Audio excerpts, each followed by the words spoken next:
Fala, contador! Seja bem-vindo ao nosso canal, Matilde Tacada, tá? E hoje eu quero falar com você, contador, sobre uma grande oportunidade para quem trabalha na área contábil ou para quem quer trabalhar na área contábil, que ainda não tem o seu escritório, mas está pensando em abrir, tá?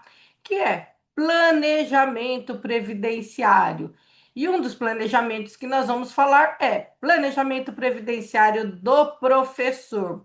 Você sabia, contador, que o planejamento previdenciário do professor é um dos planejamentos mais rentáveis dentro de um escritório contábil? E eu vou explicar para você como que funciona. Mas antes, né, eu quero me apresentar. Eu sou Matilde Tacada, contadora há mais de 25 anos, especialista, tá? Em contabilidades para escola e também em planejamento previdenciário e aposentadoria de professores, tá? E esse canal é feito para você, contador, para você se aperfeiçoar, para você aumentar a sua lista de clientes, tá? Então, se você está gostando do nosso conteúdo, eu vou pedir para você se inscrever no nosso canal, curtir o nosso vídeo e compartilhar com outros contadores ou amigos. Mas vamos lá. Quero perguntar uma coisa de papo reto para você, contador. Você conhece algum professor? Tenho certeza que dentro do seu grupo de amigos, se você é pai, você tem professores que são pais dos seus filhos, vocês são é, amigos, né? Parentes ou mesmo cliente, que é o meu caso, né? Eu tenho clientes que são escolas, então a gente vivencia o dia a dia do professor, tá bom? Tá? E aí a pergunta chave que eu faço para você: você gostaria de ter a possibilidade de implementar o planejamento previdenciário no seu escritório e ter isso como uma fonte de renda adicional? Porque muitas vezes o contador, o que que acontece? Ele trabalha no dia a dia, cuidando da rotina do escritório, né? Faz folha de pagamento, faz escrituração fiscal, balanço, tudo, e ele não atende o planejamento previdenciário e ele perde uma oportunidade que muitas vezes está na porta dele, do dono da escola, dos professores e outros, né? Então, olha, voltando à regra do professor, você conhece a regra do professor? Então, para 2026, qual é a regra? Então, primeira regra, para ser para solicitar a aposentadoria do professor, ele tem que estar dando aula na educação infantil, médio e fundamental. O que é isso? Educação infantil é aquele professor que cuida dos pequenininhos, né, que a gente chama de berçário, é, a lei do berçário, que eles têm o Fundi 1, né? Eles têm depois o Fundi 2, quando vai para o quinto ano, e nós temos o ensino médio. Então, toda aquela parte da alfabetização, desde pequenininho até o ensino médio, ele entra na regra do professor. Aí, um professor de faculdade não entra na regra do professor, tá? E nós temos algumas regras. Então, qual é essa regra? Para a mulher, ela tem que ter 88 pontos, tá? E o homem tem que ter 98 pontos. A mulher tem que ter 25 anos de contribuição, tá? Como professora. Ah, eu trabalhei uma época fora e eu não estava como professora, aquele período que não tá como professor, né? Registrado bonitinho na carteira, não tem como comprovar, não pode ser considerado, tá bom? E nós temos a regra por idade, tá? Então, qual é a regra da idade do professor? A mulher, 54 anos e 6 meses, tá? E o homem, 59 anos e 6 meses. Como que funciona, tá? Como que você vai fazer a conferência? Então, nós podemos aposentar um professor, tá? por tempo, tá? Então, para ele aposentar por tempo de contribuição, ele tem que ter os 25 anos, se for mulher. E não pode ter menos que 54 anos e 6 meses. Ah, eu tenho uma professora que já tem 25 anos, porque começou muito cedo lá como magistério, né? Famoso magistério. E só que ela tem 52 anos. Dá para aposentar como professora? Pela regra atual, não dá, tá bom? Tá? A mesma situação para o homem. Tem que ter 30 anos de contribuição como professor e ele tem que ter 59 anos de idade e 6 meses, tá?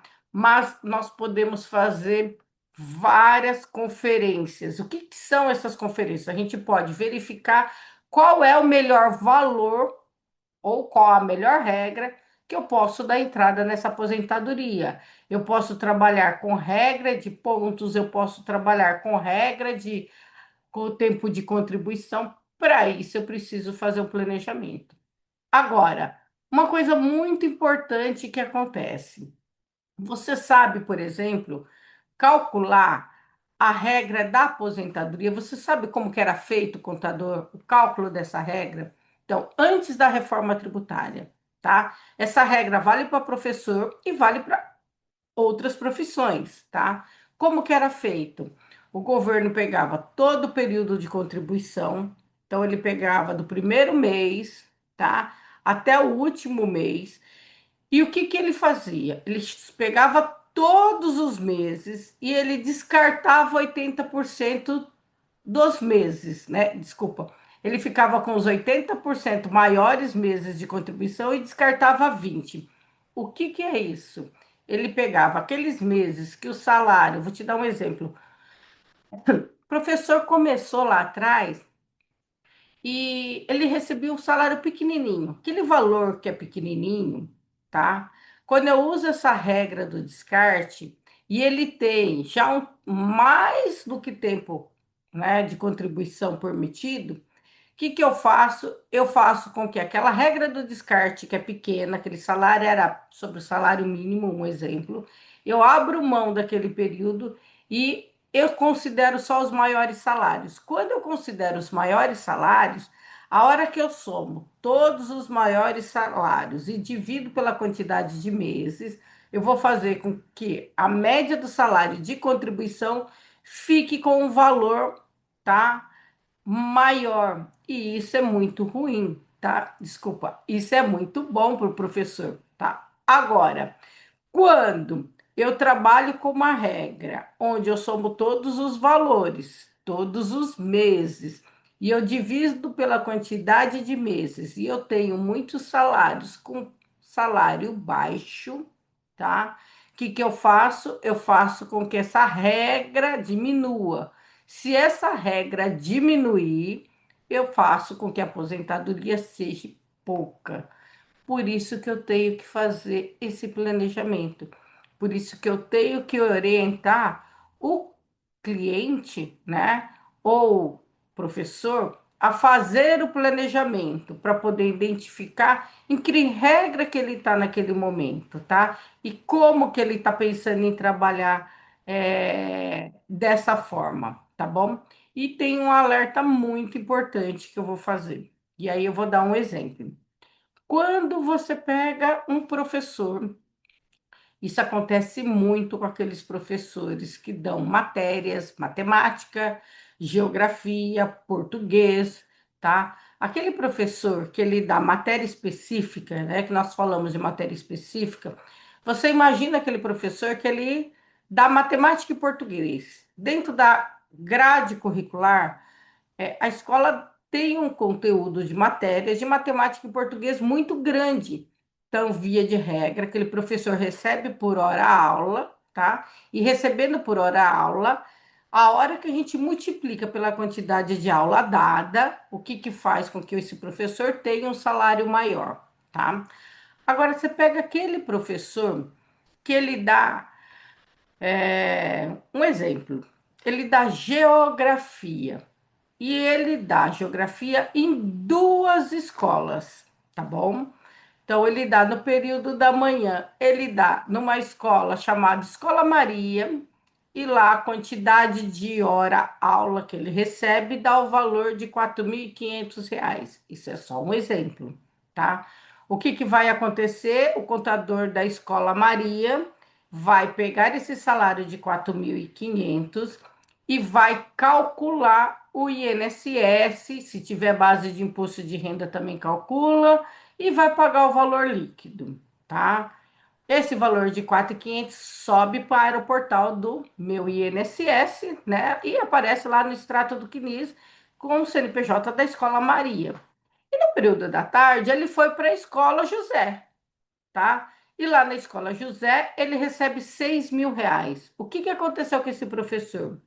Ele teve 4.500 numa escola e R$ 6.000 na outra escola, que é a Escola José. E a Escola José, o contador fez a mesma coisa, porque ele não sabe que ele está trabalhando na Escola Maria. Então, ele vai lá, faz o cálculo, pega o valor de 6.000, né? Calcula normalmente INSS, imposto de renda, né? Manda pagar o líquido para esse professor. O que que vai acontecer no CNIS desse professor, tá? Um alerta muito importante. Lá no CNIS desse professor vai aparecer 4.500 salário de contribuição e 6.000 salário de contribuição. Com isso, ele vai ter um salário de contribuição sobre 10.500. 10.500 ficou acima do teto do meu INSS, tá? Com isso, o que que acabou acontecendo com esse professor? Ele contribuiu a mais, ele perdeu dinheiro. Então, professor, se isso acontece com você, porque você dá aula em várias escolas, qual é o jeito certo a ser feito? O professor tem que pegar o olerite e centralizar. Então, por exemplo, se ele tem a escola Maria e a escola José, ele pode, por exemplo, pegar o olerite da escola Maria, né, e levar lá na escola José e falar assim: olha, escola José, eu já contribuo até 4.500. O que que o contador vai fazer? Ele vai fazer o cálculo da diferença para que aquele professor não pague mais do que o teto, né, do meu INSS e não contribua de forma incorreta, tá bom? Então, isso é jeito certo e jeito errado. Então, nós explicamos como é o jeito certo e como que é o jeito errado. O que ficou que é muito importante? O professor não vai ter prejuízo, tá? E ele vai contribuir da forma correta, ok? Agora vamos dar um outro exemplo, tá? Numa situação totalmente inversa, onde eu tenho um professor, ele dá aula de inglês, tá? E ele não quer trabalhar muito, ele quer dar poucas aulas, porque é uma professora que tem criança pequena, ela quer cuidar dos filhos, tá? E ela fala o seguinte: ah, eu vou dar pouca aula esse ano, tá? E o valor de aula que ela tá dando, ela só recebe por mês R$ 1.400, somando o valor da hora trabalhada, a hora atividade e o DSR, tá? Somei tudo, deu 1.400. O que que aconteceu com essa professora que fez uma opção de dar poucas aulas? Valor de 1.400 ficou inferior ao salário mínimo, né? 2026, o salário mínimo é 1.612, então o valor ficou inferior. O que que vai acontecer com a aposentadoria dessa professora? Não entra para aposentadoria. Ela está achando que está contribuindo pelo valor do meu INSS para aposentar como professora e não vai entrar. Por quê? Porque o valor do salário ficou inferior. Antes da reforma tributária, se você contribuísse abaixo do salário, o que que acontecia? Você poderia aposentar que o INSS considerava aquele período. Agora, se você contribuir abaixo, aquele valor não entra, vai ficar sem entrar aquele valor. Então, você tem que tomar muito cuidado quando você pega o seu olerite, olha e identifica, tá? E isso vale para todo mundo, não é só para professor. Contribuiu abaixo do meu INSS, do valor do salário mínimo, não entra para a base de cálculo. Quando isso acontece? E isso é um alerta importante para qualquer pessoa. Por isso, contador, vale a pena você de repente fazer um alerta e avisar, né, o cliente para comunicar o empregado. Qual é a regra? Você, por exemplo, foi registrado no último dia do mês, então na divisão do salário do cálculo do mês o valor ficou menor, tá? Você teve muitas faltas, você tá aí o registro aí muito próximo ao salário mínimo e você acabou tendo várias faltas. Essas faltas fizeram com que o salário diminuísse, então também vai acontecer isso. Qual é a solução para você, contribuinte? O que que você tem que ofertar? Mais um trabalho que o contador pode ofertar e ter uma remuneração adicional. Ele pode ofertar para esse professor fazer o complemento. Detalhe, não é de qualquer jeito, existe regra para fazer esse complemento, tá? Tá gostando da dica que eu tô te dando? Então, se você estiver gostando, né, volta a falar. Se inscreve no meu canal, não deixa passar a oportunidade, tá? E compartilha esse vídeo, porque ele é muito importante e ele vai ajudar muitos professores a não contribuir de forma incorreta. Agora, uma grande oportunidade, contador, e muitas vezes a gente deixa passar, né? E você perde uma oportunidade de ter uma renda adicional dentro do seu escritório, como eu falei, né? Que você pode estar atendendo esses clientes de aposentadoria de todas as regras, mas a regra do professor é uma regra muito boa, tá? Então, eu vou te dar um exemplo.